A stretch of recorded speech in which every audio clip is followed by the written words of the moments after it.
৩৬ জুলাই গণ অভ্যুত্থানে যারা শহীদ হয়েছেন তাদের সুষ্ঠু তালিকা আমরা করতে পারি নাই গত ১০০ দিন। যারা আহত মৃত্যুশয্যায় আছেন কয়দিন পর পরে অনেক আহত ব্যক্তি আমাদেরকে ছেড়ে চলে যাচ্ছে। শিশু হত্যা হয়েছে, হেলিকপ্টার থেকে গুলি করে ফ্যাসিস্ট হাসিনা এই যে জঘন্য হত্যাকাণ্ডগুলো করলো, প্রায় ২০,০০০ ছাত্র যুবক তরুণরা আহত হয়েছে।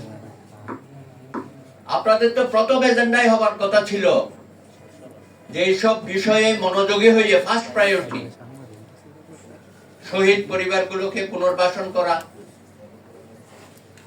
তাদের বিষয়ে মেমোরিয়াল কোথায় কিভাবে হবে সেগুলো সুনির্দিষ্ট করা, আহত যারা হয়েছে তাদের সুচিকিৎসা করা, উন্নত চিকিৎসার জন্য বিদেশে প্রেরণ করা, যারা অন্ধ হয়ে গেছে তাদের ব্যাপারে ব্যবস্থা গ্রহণ করা। কিন্তু আপনি জাতিকে তো পুরা হতাশ করে দিয়েছেন। ৩ মাসের মধ্যে আপনি তো আমাদেরকে আশ্বস্ত করতে পারলেন না। কথা ছিল শহীদ পরিবারের সদস্যদের নিয়ে সবাইকে নিয়ে একটা গেট টুগেদার বা কিছু একটা করবেন, সেটাও ডেট ঠিক করে করতে পারছেন না। আপনি শহীদ ফাউন্ডেশন করেছেন, সেখান থেকে সাহায্য সহযোগিতা দেওয়ার কথা, সেগুলো থেমে থেমে যাচ্ছে কেন? কারণটা কি? আপনারা যদি না পারেন ছেড়ে দেন। ফার্স্ট প্রায়োরিটি হবে এদেরকে বাঁচানো, এদের পাশে থাকা। তারপরে আসেন আপনি 10টা কমিশন রাইটিং করিয়া আমাদেরকে ঝুলায় রাখছেন, মূলা ঝোলাচ্ছেন না। এইসব মূলা ঝোলানোর কাজ হবে না। 10টা সংস্কার মানে কি পুরো রাষ্ট্র আপনি পরিবর্তন করে দেবেন? এটা সম্ভব? সবকিছু আপনি পরিবর্তন করতেছেন। সবকিছু পরিবর্তন করা যায় না। আপনি নির্বাচন কমিশনের কোন অ্যাক্টিভিটিস আমরা দেখছি না, কোথায় যেন হারিয়ে গেছে। কখন আপনি কমিশন নিয়োগ করবেন, তারপরে কখন ভোটার লিস্ট করবেন? মনে হচ্ছে ওই যে একজন উপদেষ্টা বোধহয় বলছিল যে ফ্যাসিস্ট হাসিনা ৭ জানুয়ারির পরে যে কয়টা দিন পার করেছে সেই কয় মাস ছাড়া আরো বাকি বছরগুলো নাকি আপনারা থাকবেন। কি বলা যাবে?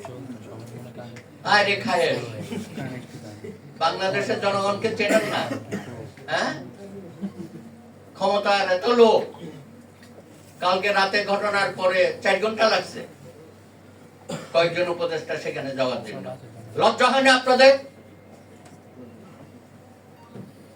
এটা নিয়ে আবার ওদেরকে আন্দোলন করতে হবে। আহত আমার তরুণ ভাইরা যারা মৃত্যুর যন্ত্রণায় প্রত্যেকদিন দিন অতিবাহিত করছে, তাদেরকে আবার বলছেন আজকে নাকি দুপুরে মিটিং হবে। এসব নাটক বাদ দেন। আমরা নাটক, মহানাটক বহু দেখেছি। দয়া করে, এখন তো মনে হচ্ছে আপনারা একটা বোঝা। শেখ হাসিনা গেছে, ফ্যাসিস্ট গেছে, মাফিয়া গেছে, ইউনুসের নেতৃত্বে আরেকটা বোঝা যেন আমাদের মাথায় চেপে বসছে। আপনি কিসের জলবায়ু সম্মেলনে গেছেন? শূন্য দেখাচ্ছেন আমাদেরকে। নিজের দেশের জলবায়ুর খবর রাখেন? এখানে রাজনৈতিক আওয়াজে মেঘাচ্ছন্ন হয়ে গেছে, সেটা উপলব্ধি করার আপনাদের কেউ নাই। এখানে কতগুলো জঞ্জাল উপদেষ্টা তৈরি করেছেন, কথা বলতে জানে না, হাঁটতে জানে না, কোনো কোঅর্ডিনেশন নাই এদের মধ্যে। খুবই দুর্ভাগ্যজনক এটা। দয়া করে এগুলো বাদ দেন। আগামী 100 দিন প্রত্যেকটা দিন আপনাদের হিসাব নিকাশ দিতে হবে। এই অশুভ কর্মকাণ্ড থেকে বিরত থাকেন। সারা দেশের জনগণ, সমস্ত রাজনৈতিক দল, যুবক তরুণ সবাই বৈষম্য বিরোধী। এদের সাথে আমাদের বিভেদ সৃষ্টি করবেন না। আপনাদের কর্মকাণ্ডের কারণে একে অপরের প্রতিপক্ষ বানাচ্ছেন। এখানে কেউ প্রতিপক্ষ না, আমরা সবাই এক। তাদের আত্মত্যাগ আর 17 বছরের আত্মত্যাগ একই সূত্রে গাঁথা। এটা নিয়ে কেন আমাদের মধ্যে ভাগাভাগি হবে? যুগে যুগে আমাদের ছাত্র তরুণ যুবকরা 52 সন থেকে সমস্ত আন্দোলনের নেতৃত্ব দিয়েছে, রক্ত দিয়েছে। 69-এর গণ অভ্যুত্থানে ছাত্র তরুণরাই তো আমাদের বিজয় এনে দিয়েছে।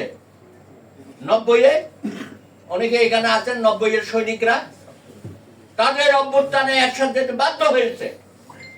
কখনো বিরোধ হয় নাই, কখনো ছাত্র তরুণরা এই বিজয়কে একমাত্র তাদের বিজয় বলে দাবি করে নাই। তাহলে তো এত বড় বড় যে পরিবর্তন হয়েছে দেশে, তাহলে সব মিথ্যা হয়ে যাবে, ইতিহাস মিথ্যা হয়ে যাবে। সুতরাং এখন যে পরিবর্তনটা আসছে, নতুন করে যে আমরা আবার স্বপ্ন দেখলাম, 17 বছরের জগদ্দল পাথরকে আমরা সরালাম সকলে মিলেমিশে, তার সুফল অতীতে যেমন 71-এ ব্যর্থ হয়েছে, 90-তে ব্যর্থ হয়েছে, এই গণ অভ্যুত্থানও আমরা ব্যর্থ হতে দিতে পারি না। জনগণের আশা আকাঙ্ক্ষা, তার সুফল মানুষের ঘরে ঘরে পৌঁছাতে হবে। এটা আপনারা বলেন, কিন্তু কাজে আমরা সেটা দেখি না। আরে ভাই, নন ইস্যু কতগুলো সামনে কেন আনেন? দরকার আছে এগুলোর? কার ছবি থাকলো আর কার ছবি গেল? মাহফুজ সাহেব, আমার কোনো প্রয়োজন ছিল না। আপনি একজন উপদেষ্টা, সেটা তো মনে রাখতে হবে। সেটা আপনারা তো রাষ্ট্রপতি